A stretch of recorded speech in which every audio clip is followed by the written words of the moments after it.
Global markets are tanking after the Federal Reserve's grim outlook on the U.S. economy. I spoke with Marc Faber late on Thursday. He says Ben Bernanke is just stating the obvious and that global stocks have been reflecting serious concerns for quite some time. You don't need the Fed to tell you that something is wrong. The stock market in the US peaked out on May 2nd of this year when the S&P went to 1370, and since then most stocks are down 20%. The banks have collapsed yesterday. Some of them made new lows. And the economic sensitive sector, like the materials, copper shares, iron ore, steel, have been very weak.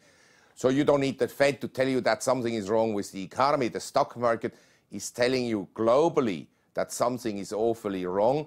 What should they be saying right now, though? I have to say, after having been critical of Mr. Greenspan and Mr. Bernanke for the last 15 years for creating the NASDAQ bubble and then creating a gigantic housing bubble and then a commodities bubble and printing money and keeping interest rates artificially low, that led to a misallocation of capital.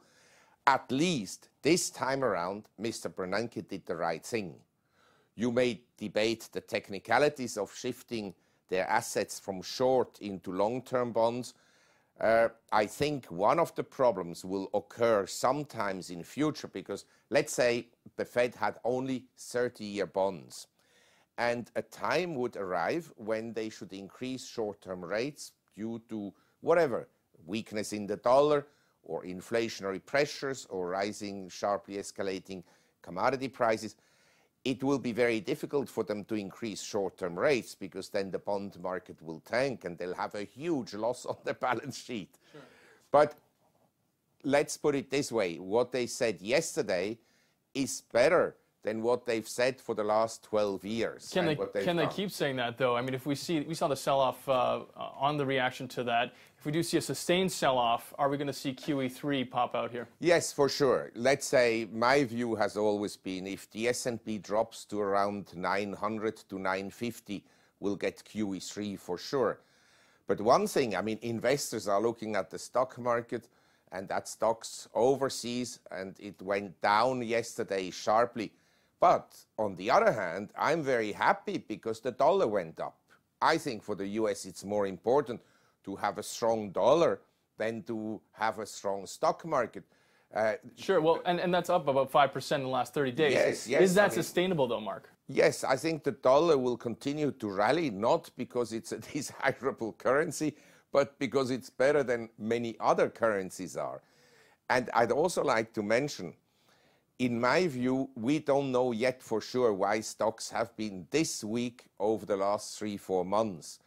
I think the stock market is a discounting mechanism, and particularly here in Asia, the weakness in stocks, say here in Hong Kong, has to do with a forthcoming meaningful slowdown in the Chinese economy and disappointing news out of China.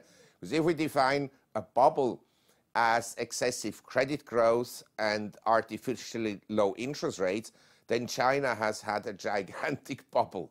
Okay. Now, will it collapse or will it just slow down? That is a different issue, but I think some sectors of the economy will collapse.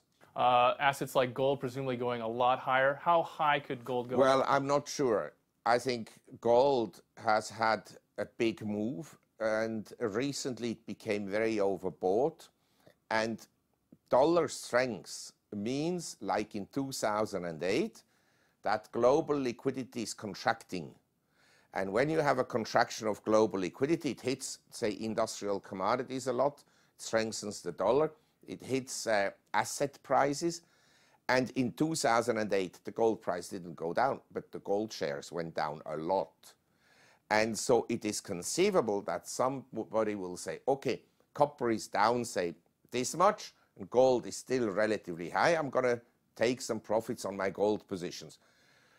I'm not selling my gold because I think in the long run, they will print money. As soon as markets in the world are down another 10, 20%, even the Republicans will write a letter to the Fed, you have to ease. You understand? Now they can sit back and say, don't ease, we have done enough. But as soon as asset prices go down and the economy is weak, everybody will again applaud the Fed if they print money.